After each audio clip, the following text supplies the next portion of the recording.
नमस्कार दोस्तों, आपके अपने यूट्यूब चैनल सनवानी ऑनलाइन क्लासेज में स्वागत है। आज हम पढ़ेंगे पास्ट परफेक्ट टेंस यानी पूर्ण भूतकाल। तो ध्यान देना, हिंदी वाक्यों की जो पहचान है वो क्या है इसकी, जिस वाक्य के अंत में चुका था, चुकी थी, चुके थे आदि शब्द आते हैं, आदि शब्द आते हैं। तो इसकी जो हिंदी वाक्य की पहचान होगी क्या होगी, उसमें चुका था, चुकी थी, चुके थे, ये आपको वाक्य में देखने को मिलेंगे। अंग्रेजी वाक्य की पहचान देखो, अंग्रेजी वाक्य में बिफोर या आफ्टर यानी क्लोज वाले सेंटेंस क्या आते हैं, इसमें आते हैं। जो इसमें ध्यान देना, बिफोर और आफ्टर का प्रयोग कैसे होता है। यदि वाक्य में बिफोर हो तो बिफोर के पहले वाले वाक्य में पास्ट परफेक्ट टेंस यानी हेल्पिंग वर्ब है हैड प्लस वर्ब की थर्ड फॉर्म, तथा बिफोर के बाद वाले वाक्य में क्या आएगी, वर्ब की सेकंड फॉर्म आएगी। यानी कौन सा टेंस हो गया, पास्ट इंडेफिनिट।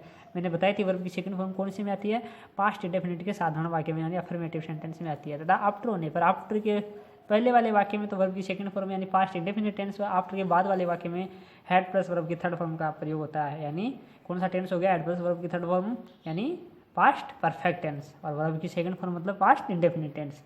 ये थोड़े समझने की चेष्टा करना है यहाँ। ओके, आगे बात करते हैं।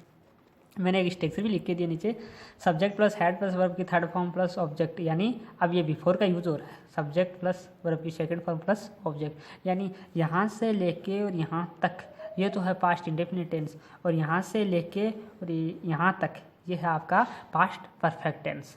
और सेम इसी प्रकार इसमें को समझने को सब्जेक्ट प्लस वर्ब की सेकंड फॉर्म प्लस ऑब्जेक्ट, इसमें आफ्टर है तो आफ्टर से पहले क्या आ रहा है, वर्ब की सेकंड फॉर्म। यानी कहने का मतलब है पास्ट इंडेफिनिट टेंस, यहाँ से लेके यहाँ तक तो क्या है past indefinite tense. Subject plus had plus verb की थर्ड फॉर्म प्लस ऑब्जेक्ट, यानी यहाँ क्या है आपकी हेड प्लस वर्ब की थर्ड फॉर्म आ रही है, ये है आपका पास्ट परफेक्ट टेंस। ओके, अब मैं बात कर लेता हूँ, इसमें कुछ और भी शब्द आ सकते हैं इन दो के अलावा। यदि कोई वाक्य I wish, we wish, he wishes, she wishes, they wish, as if, as था आदि से शुरू होता है तो इनके बाद वाले क्लोज में क्या आता है, ध्यान देना, काल्पनिक वर्णन करने के लिए पास्ट परफेक्ट टेंस का प्रयोग किया जाता है। आगे देखो, जो इसकी हेल्पिंग वर्ब है वो उन्होंने ऊपर ही बताती थी क्या है, हैड। देखो ये प्रयोग भी करके यहाँ ऐड का कर रखा है, यहाँ ऐड प्लस में वर्ब की थर्ड फॉर्म। तो वर्ब की जो कौन सी प्रयोग की जाती है, वर्ब की थर्ड फॉर्म का प्रयोग किया जाता है। अब देखते हैं अफर्मेटिव या पॉजिटिव या सिंपल सेंटेंस। इस प्रकार के वाक्यों का कथन सकारात्मक होता है। तो इनके वाक्यों के बारे में बात रही, अब मैं बात कर लेता हूँ इनकी स्ट्रक्चर की। तो स्ट्रक्चर की अगर मैं बात करूँ संरचना की, तो इसमें subject plus helping verb plus verb की थर्ड फॉर्म प्लस ऑब्जेक्ट, यानी इसकी स्ट्रक्चर हो गई। एक एग्जाम्पल देख लेते हैं। पिताजी के आने से पहले माताजी भोजन पका चुकी थी। अब ये पहले यानी बिफोर यूज़ हो रहा है, तो बिफोर की अपनी जो कंडीशन क्या थी कि उसमें पहला जो रूप, पहला जो वाक्य लिखा जाएगा, सेंटेंस लिखा जाएगा, वो लिखा जाएगा पास्ट परफेक्ट का। तो इसमें हेड प्लस वर्ब की थर्ड फॉर्म दे रखा था। देखो ये पीछे मैंने बताया था आपको, थोड़ा गौर करना। ये देखो, subject plus had plus verb की third form plus object before वाली सेंटेंस में ये स्ट्रक्चर लिखी थी। तो बिफोर वाले इसी के अकॉर्डिंग हम ये सेंटेंस बनाएंगे। तो किस प्रकार बनाएंगे देखो,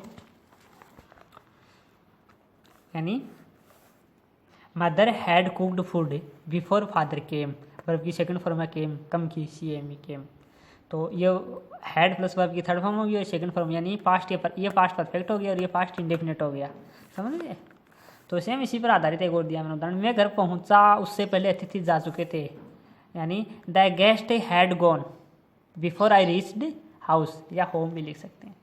तो ये वर्ब की थर्ड फॉर्म है यानी हेड के साथ, तो ये हो गया पास्ट परफेक्ट, और ये वर्ब की सेकंड फॉर्म है यानी पास्ट इंडेफिनिट है। मोहन पत्र लिख चुका था। एक सिंपल सा सेंटेंस लिया मैंने, इसके अकॉर्डिंग इस साधारण सी जो स्ट्रक्चर है ना सिंपल सेंटेंस की, उसके अकॉर्डिंग। जैसे ये सब्जेक्ट है सबसे पहले, तो गौर करना, सब्जेक्ट है तो मोहन, मोहन क्या इस सेंटेंस में हिंदी वाक्य में सब्जेक्ट है, करता है। तो सबसे पहले मोहन लिख दिया। उसके बाद हमें क्या लिखनी है, हेल्पिंग वर्ब लिखनी है। तो हेल्पिंग वर्ब भी हैड, इसकी हेल्पिंग वर्ब क्या है, हैड।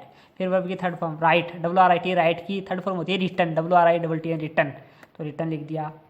राइट फर्स्ट है और रॉट सेकंड है और रिटर्न थर्ड है। ये लेटर एक पत्र लिख चुका था, ऑब्जेक्ट आ गया। ओके, अब नेगेटिव सेंटेंस की मैं बात कर लेता हूँ। इस वाक्य का कथन नकारात्मक होता है, अंग्रेजी वाक्य में नोट का प्रयोग किया जाता है। सेंटेंस जो स्ट्रक्चर है, संरचना, वो देख लेते हैं इसकी।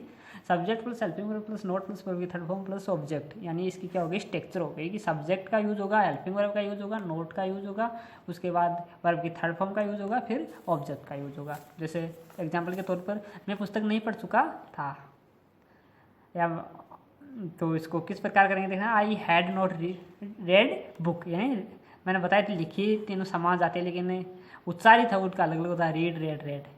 ओके, वे फुटबॉल नहीं खेल चुके थे, they had not played football, they had not played football, FOOTBALL football. देखो आगे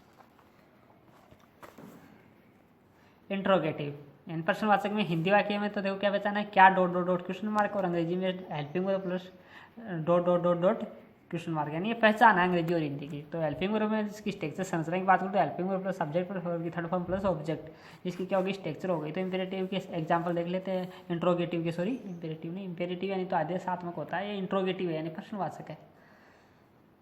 क्या तुम खाना खा चुके थे, यानी क्या तुम खाना खा चुके थे, तो हैड यू ईटन फूड। क्या सोहन विद्यालय जा चुका था, had Sohan gone to school. अब नेगेटिव इंट्रोगेटिव देख लेते हैं, नकारात्मक प्रश्नवाचक हिंदी में क्या और बीच में नहीं का प्रयोग क्वेश्चन मार्क पर समाप्ति, और अंग्रेजी में हेल्पिंग वर्ब और बीच में नोट और लास्ट में क्वेश्चन मार्क पर समाप्ति।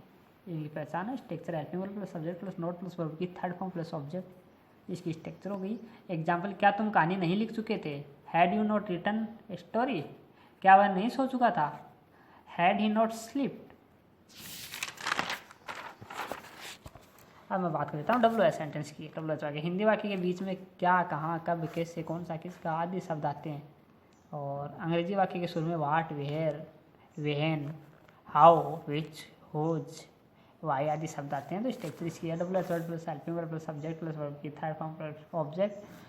एग्जाम्पल की अगर मैं बात करूँ तो तुम कहाँ जा चुके थे, वेयर हैड यू गॉन। वे भोजन क्यों पका चुके थे, why had they cooked food.